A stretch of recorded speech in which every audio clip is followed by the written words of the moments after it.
please send all correspondence to buckfantanny@gmail.com. That's buckfantanny@gmail.com.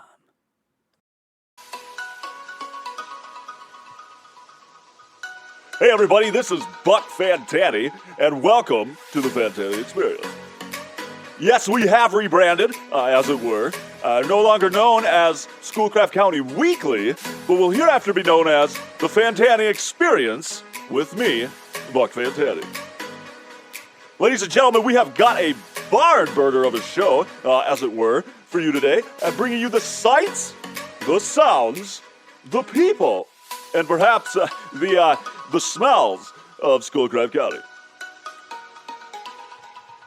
A recent story printed in yesterday's copy of the Pioneer Tribune broke the story of a case of vandalism that occurred at Manistique High School during this last school year. Apparently, these vandalisms, or if you will, vandali, we're not really sure if it was a single occurrence or multiple occurrences, but regardless, there indeed did occur a vandalism at Manistique High School over at least a span of a few months. The estimates, at least for the cost of damage to the school district, range somewhere in the $10,000 range. After a month-long investigation involving not only the staff at the high school, but Manistique Public Safety and the Schoolcraft County Sheriff's Department, the vandal, or vandalist, as it were, was apprehended. His name is not being released as of yet, as he is a minor, and no official charges have been filed as of yet. On with us today is a Mr. Bob Bozeman. Bob Bozeman, as many of you might know, is a custodian at Manistique High School and has been for some 19 years. Mr. Bozeman, thank you for coming on. Hello, Mr. Fantanny. Bob, it sounds like you're out and about there. Well, actually, Buck, I'm down here at the gym. I didn't really expect you to call me back so quickly. Well, Bob, we wanted to get the jump on this story. This is a big deal, after all. Oh, no, that's fine. That's fine. I'm just down here at the gym, doing some presses, doing some deadlifts, squats and cleans and all that. I like to stay in shape, and the lifting of heavy weight really helps me blow off some steam after what I deal with at the school sometimes as a custodian. Kids can be quite ruthless and sick. Well, that does make sense. I have heard that from others in the custodial arts. Oh, God, you wouldn't even believe what these savages are doing, Buck. I mean, they have absolutely no respect for anything. This year, it was ripping the benches out of the locker room, ripping the benches right out of the floor, and then they're pissing in the sinks in the bathrooms. It's just unreal. So I come down here to the gym in town so I don't, strangle anyone. Well, thank God for that. So I assume you're probably in pretty good shape, huh, Bob? Yeah, I spend at least 5 days at the gym a week. I come down here with my pal Mike Vanderball. Vanderball is my protege at Manistique High School. I'm training him right now to be my replacement, as I'll probably be retiring after next year. And how's that going? How's what going? The training of Mr. Vanderball. Well, Vanderball, he's getting quite the education. I was afraid he was going to run out on the school screaming after his first day. I mean, you would not believe what these savages do to a man. Oh, Bob, I had no idea that the job was... Oh, God, Fantanny, I mean, these kids are insane. Bouncing off the walls, pissing in the sinks, like I said. Vanderball, his first day, one of these barbarians broke into the janitor's closet and ran out with 9 rolls of toilet paper, which, by the way, is my own personal toilet paper. So it was your toilet paper? Yeah. Well, forgive me, Mr. Bozeman, but why exactly do you keep your own personal toilet? Mr. Fantanny, have you ever used the toilet paper in a high school? It's like wiping your backside with a sheet of construction paper. Well, I suppose. Anyways, this little dumbass... Bob, I'd ask you not to swear on my show, please. Well, I'm sorry, Buck, but these kids, I lay awake at night just dreaming of strangling some of them. Honestly, Bob, that's a little off-putting. You know what's off-putting, Mr. Fantanny, is some punk breaking into the janitor's closet, stealing 15 rolls of my own personal toilet paper, and then having a good old time in the West Side Boys bathroom. So what exactly did he do with the toilet paper in question? Well, after he hauled 17 rolls of toilet paper down to the boys' bathroom. Mr. Bozeman, how many rolls exactly did this student steal again? What do you mean? Well, exactly how many rolls did he make off with? 22. Well, Mr. Bozeman, I have to say, that sounds like an exorbitant amount of toilet paper. Now, Buck, you called me. Now, are you going to let me? I apologize, sir. Now, this little punk goes down to the boys' bathroom with an armload of my own personal TP and unloads every one of them into the 3 stalls. Oh, God. Yeah, and then he flushed away. When Vanderbilt and I got on the scene, the water was already running down the hallway. We spent the rest of the day fishing about 3 miles of my own, personal quilted TP out of the 3 separate toilets.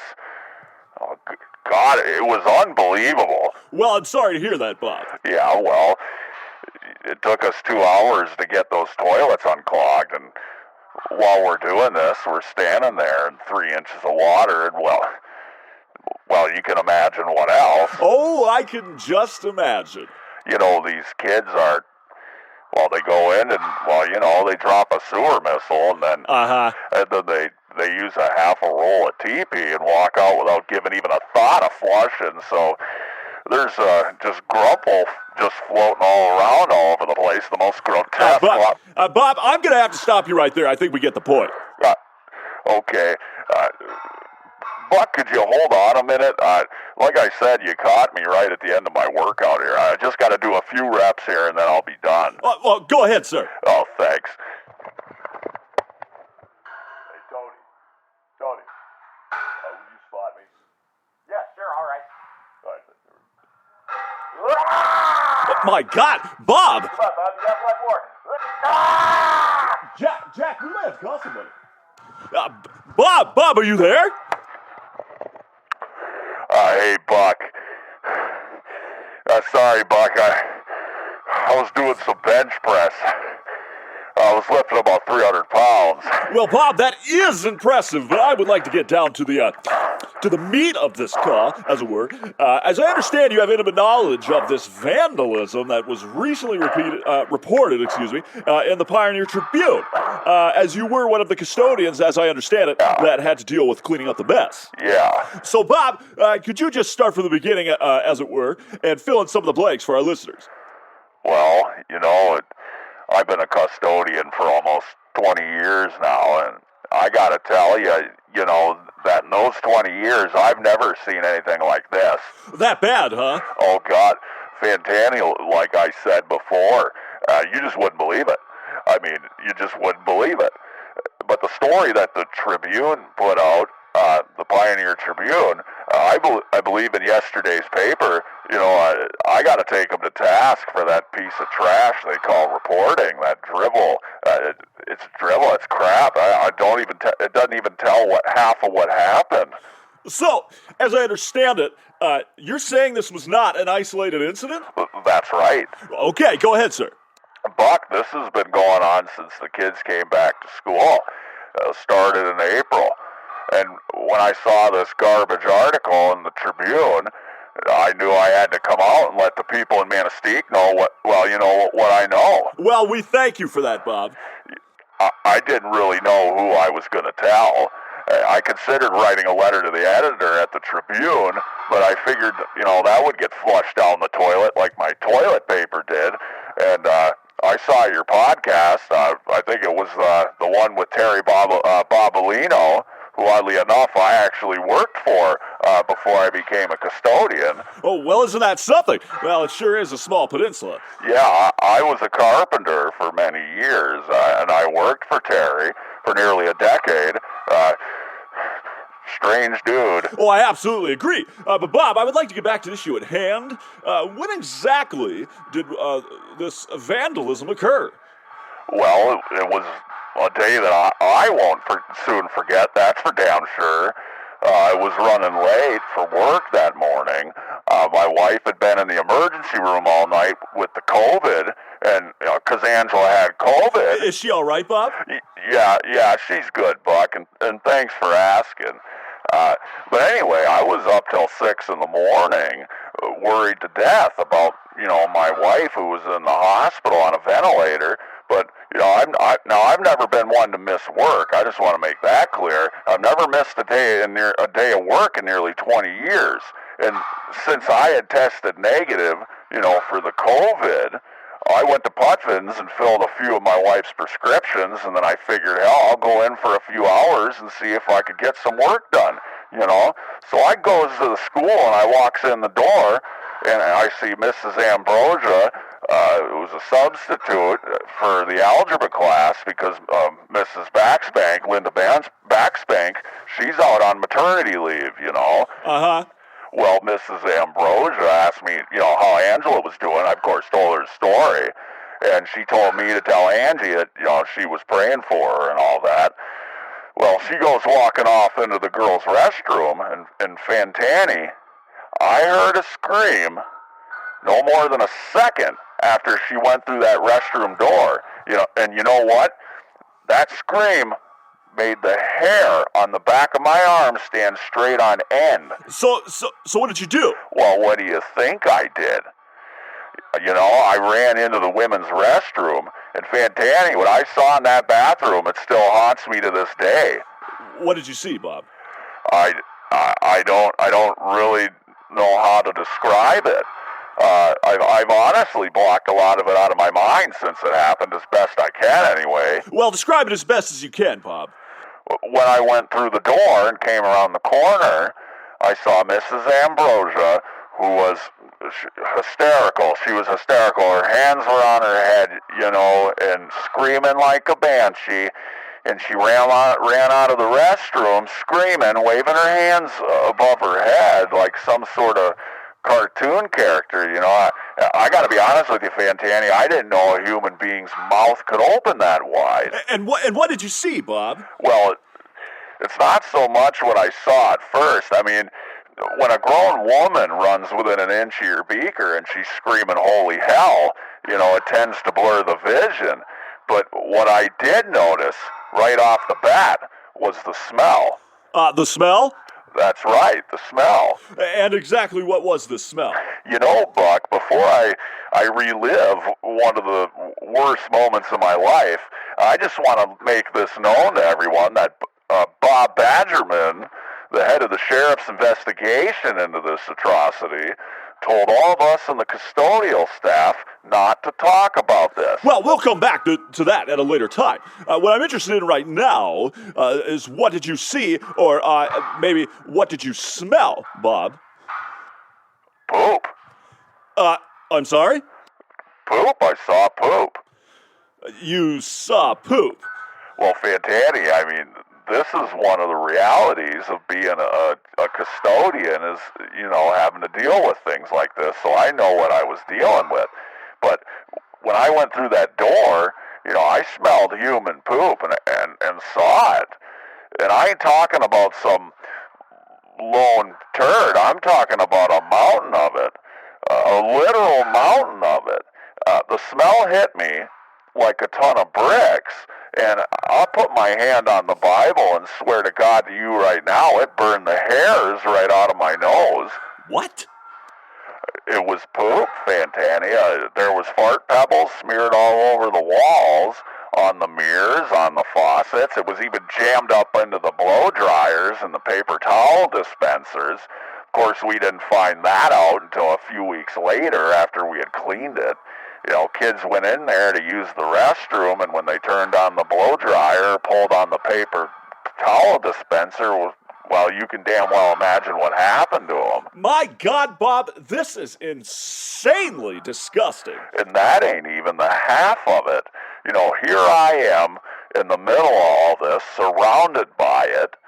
There's hot sloppies on the walls. It's on the mirrors. It's on the... Bob, I'm sorry to interrupt you, but I think we get your point. Well, I'm sorry, Fantanny, but I don't know any other way to tell you this. Anyways, I come running out of the bathroom, gasping for air. The smell is clinging to the insides of my nose and mouth. I'm doing everything in my power not to spew. And I ran right into Mike Vanderball, the other custodian, as I mentioned before. And, I myself was on the verge of hysterics. And Ambrosia, Miss Ambrosia, I could see her running down the hallway, screaming her head off, still waving her arms above her head. And there was 2 student aides chasing after her, trying to calm her down. Well, Vanderball, he could smell it, he could smell it on me, and he starts gagging. I said, Mike, you ain't ever seen nothing like this, and you are not gonna believe the size, the size of some of these logs laying on the floor in there. Well, did Mike Vanderball go in? No, I wouldn't let him. I told him, I said, Mike, we're probably going to be the ones cleaning this up. So, it was best to limit the amount of time we would have to spend staring at the biggest logs you ever seen in your life. I mean, I am talking arm-sized logs, Buck. But anyways, I told Vanderball right then and there, I said, we got a poop bandit on our hands. I said, this was professional. It was done expertly. And I predicted right then and there, and rightly so, that it would continue. And of course, it did continue. But I told Vanderball, I said, we have absolutely got ourselves a poop bandit. Which is actually what the headline in the Pioneer Tribune read. I have it here somewhere. Poop bandit caught, acted alone. That is the headline. Well, the mouth breathers over there, they stole that from me. You don't want to give those guys over there that much credit. I mean, they're over there licking the windows. But anyway, this was the first of 12 times. 12? Yes, sir. And every time it was the same M.O. Duty on the walls, duty on the mirrors, 2 big piles of mookie stink on the floor. This is unbelievable, Bob. You're damn right it's unbelievable. I couldn't believe it myself. And I looked right at it. I looked right down into the eyes of the abyss. I couldn't believe that much doo-doo could come from another human being, much less a child. Mike Vanderball and I, we're the ones that spent the majority of the time at the scenes of these horrific crimes, and both of us came to the conclusion that there was no way in hell that one human being could make that much duke. So what exactly are you trying to say, Bob? Well, I'll get to that, but, at the time, our first thought was, maybe the kid was saving it. Oh, my God. Fantanny, it was the only logical explanation at the time. If you had seen these piles, which, now piles really doesn't do them justice. They were damn near, let's see, they were like those anthills you see over in Africa on the television. Bob, this is really unbelievable. Well, believe it, because Mike Vanderball and I saw it 12 times. And the only explanation we could come up with at the time was that whoever the hell this punk kid was, he was saving it up at home or throughout the week. Who knows, maybe over a few weeks, depends on, what his movements are like. Ugh. And then, we figured he was sneaking it into the school in a duffel bag, or, well, maybe not in a duffel bag. It would have had to have been quite a few of them. It was that much? Oh, take it to the bank. Big piles. 12 times. I seen it. He had to be saving it. At least that's what we thought, over a certain period of time, and then bringing it in a duffel bag or a poop sack. Me and Vanderball call it the poop sack. Actually, Vanderball came up with that. Bob, what action did the school administration take? Well, this is what they don't want you to know. They don't want me to talk about it. That's what I was alluding to before. They put me and Vanderball in the hot seat at the sheriff's office, and Detective Badgerman told us both to keep our mouths shut. Yeah, but why would they do that, Bob? Because the school was doing damage control, and the results and the fruits of the happenings was in yesterday's paper, when this crap story was printed, no pun intended. Bob, please. They're covering something up, Fantanny. and I'm not going to keep quiet about what I know. The school told the paper, they told the Pioneer Tribune it happened 2 times. Me and Vanderbilt know damn well it was 12, because we were dancing in it. Dancing around in human fudge like a cat on a hot tin roof. Bob, could you please refrain from being so graphic? We understand what you're trying to get across, but if you could please... The paper says the kid was caught, which is true. It also says that whoever he is, that he acted alone. Well, if you would... Buck, if you'd have seen the piles on the floor... So you're saying this kid didn't act alone? There's no way he did.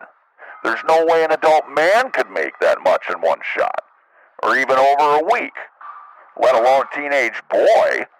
And I know I'm right, too, because when they told me to keep my mouth shut, I didn't take too kindly to that.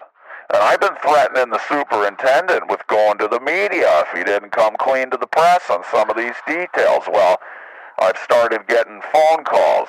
Phone calls from who? I have no idea. You know, they come real late at night. It's a lot of heavy breathing on the other end. At first I thought it was something dirty, you know, like some weird sexual thing. Bob, please. But then after a few times, whoever it was breathing heavy on the other end of that phone started talking to me and telling me that if I didn't shut my mouth about what I had seen in those bathrooms, there'd be very severe consequences. But Bob, why would they try to cover it up? Well... I mean, to what end, you know? I have no idea. I could only speculate.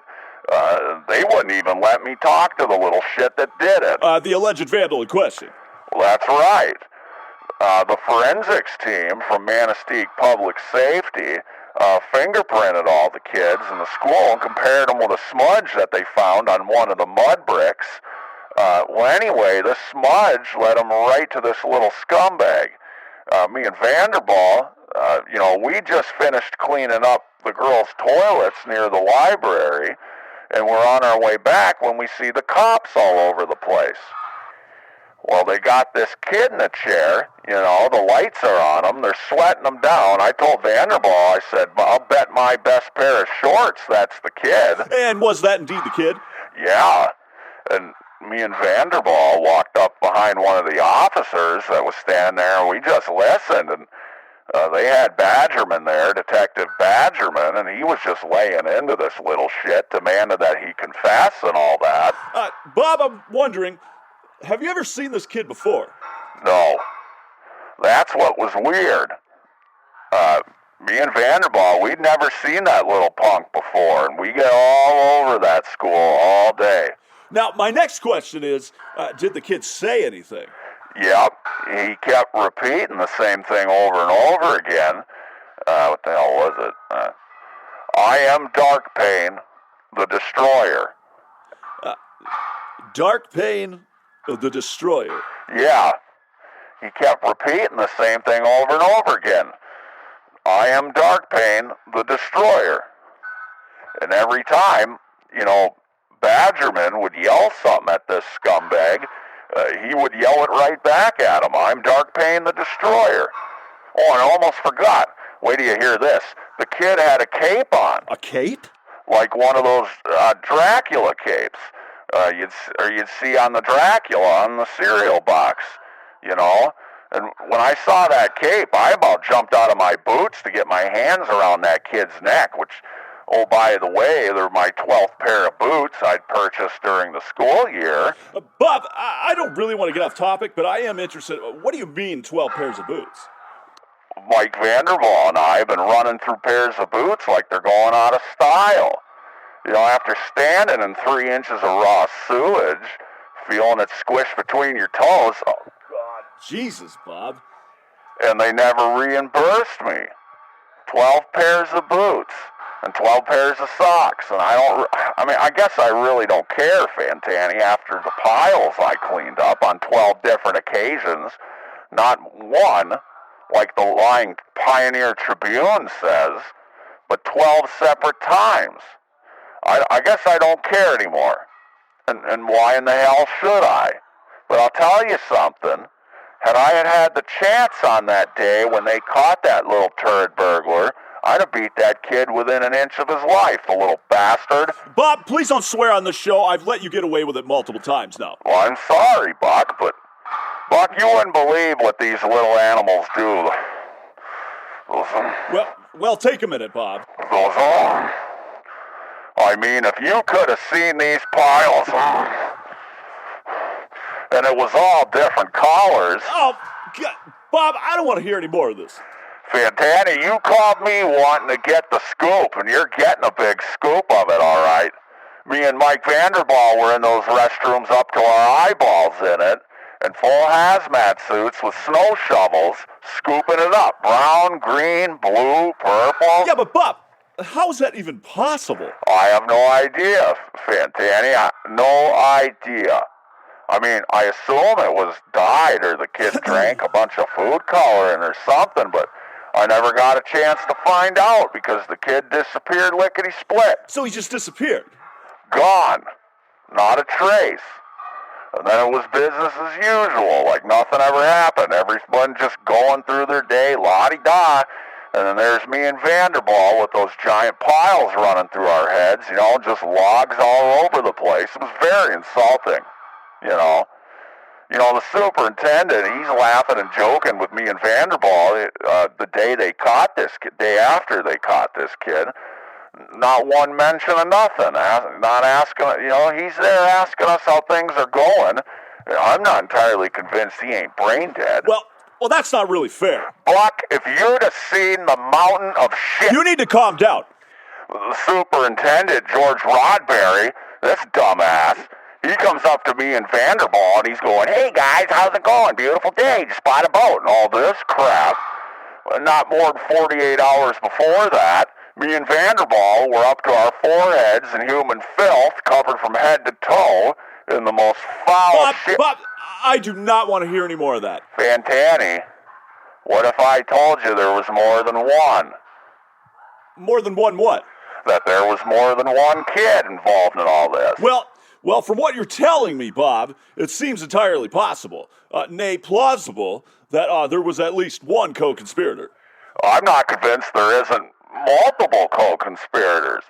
And I was determined to get to the bottom of it, and so was Vanderball. So me and him go storming into Rodberry's office, and I told that dumbass I wanted to have a word with the little turd burglar. Get to the bottom of this. Start asking the questions that apparently, not only the administration of the school, but the police don't even have the brass clankers to ask. And what did Mr. Rodberry say to you? He told me to get the hell out of his office. I told him, I said, "George, I'm so hot right now, you could cook a turkey on me." I said, "I want a shot at this kid. Let me and Vanderball take him down to the janitor's office and work him over for a few hours." Yeah, but Bob, you cannot be serious. I mean, this is still a child we're talking about here. I don't know if I buy that, Fantanny. I mean, I think this is a psychopath, not a kid. Make no mistake. Bob, I gotta tell you, I am very concerned with what you're saying and the violent resentment that you hold towards students. It's... Don't lecture me, Fantanny. Remember, you called me. You want the stories, you better start listening. So Rodberry, anyways, he starts getting all jibby and jabby with me. He's got the, this guy, he had the rocks to threaten my job and threaten my pension. Well, Bob, you must have really gotten under that guy's skin. Well, you're damn right I did. I accused him of covering up for the poop bandit. I said, "I've been up to my ears in tainted hoagies 12 times. You won't even let me take a crack at breaking this little freak." Well, he went after my pension again, and I... Well, Bob, is this man even capable of firing you? I mean, doesn't your union protect you from things like this? Well, believe me, the union's been called. Bob, we're starting to wind down to the end here. I'd like to wrap it up a little bit. How did this whole altercation with Superintendent Rodberry end? Well, after he threatened my pension, I said, "Listen here, Buster, you better take your shirt off because you want to threaten my pension and my retirement." You did what? Oh, I told him. I told that sumbitch, I said, listen here, you take your shirt off because we're going to throw hands. Bob, did it come to violence? No, Vanderball got between us. The kid, I got to hand it to him. The kid's got bearing. Because I was about to take my shirt off, and let me tell you, if Rodberry had gotten a look at these pythons, he'd have been running for the door before I got a hold of him and suplexed his ass through the desk. Bob, could you hold on for just 1 minute, please? What's that, John? What? Oh, yes. Yes. Okay. Well, Bob, Manistique Superintendent George Rodberry has actually called the show, and we have him on right now. If you're all right with it, I'd like to bring him on. Go ahead. George, this is Buck Fantanny, and you are on the Fantanny Experience. Thanks for calling in. Listen, Bob, you're done.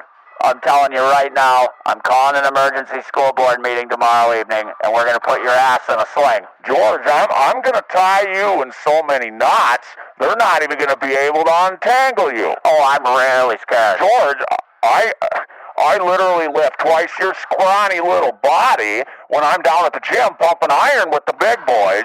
And I'm telling you right now, pencil dick, you better take your shirt off. Bob, language, my God. I'm going to get in some big trouble here for you saying that kind of stuff. Fantanny, this is Superintendent Rodberry. I want a copy of the show to produce to the board because this psychopath is... You got your shirt off there, George? Because I tell you mine is, and I'm ready.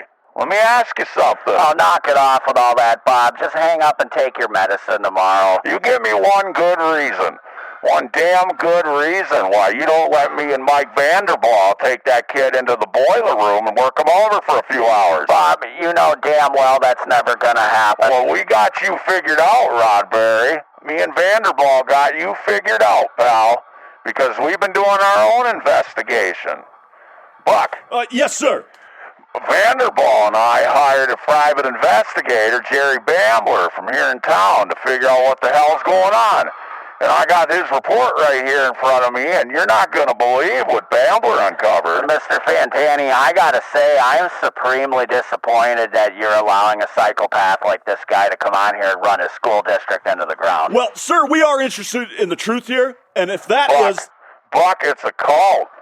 Jerry Bambler came through, as he should have for $90 an hour. It was worth every penny. But not only was this kid... Darkpain, Destroyer, whatever the hell he calls himself, Mr. Darkpain, not only was he involved in this... Buck, this is George. This is a load of... No, Rodberry, the load is what was all over the floor of the school bathrooms. And you not only let it happen, but are covering up for it. Buck, this is a cult. This is a no-kidding vandalism cult. Or a poop cult, as Vanderwall calls it. I'm sorry, Buck. This is so insane. I'm going to be recommending to the sheriff's department to shut you down over this. Oh, Mr. Rodberry, don't you even dare. You hear that, Buck? He wants everyone to shut up. Doesn't want anyone to know about the group of poopers he's got running around the Upper Peninsula, waxing up every bathroom in sight, and then moving on to the next one. George Rodberry, I have been in this business for a long time, and I'll be damned. And I apologize, ladies and gentlemen, for using that kind of terse language, but I'll be damned right out of my slacks if you're going to come on my show and threaten me. Don't worry, Bucky, because I'm going to get a hold of that little pencil neck and put that cue ball head of his right through the wall. Goodbye. Oh, yeah, hang up. Anyway, I'm telling you, Fantanny, I got the whole report here from Jerry Bambler. And this was a group, an organized, well-funded, well-trained group of professional mudblowers. And I'm going to be emailing this to you. Well, Bob, I thank you for that, and I do look forward to reading this report, but we were actually out of time, and I thank you very much for coming on, and I look forward to reading Jerry Bambler's report. Well, all right, Buck. Ladies and gentlemen, this has been an episode of the Fantanny Experience. Wherever you may find yourself, whatever frame of mind you may be in, whatever interdimensional plane of existence you may be in, this is Buck Fantanny saying, have a good night.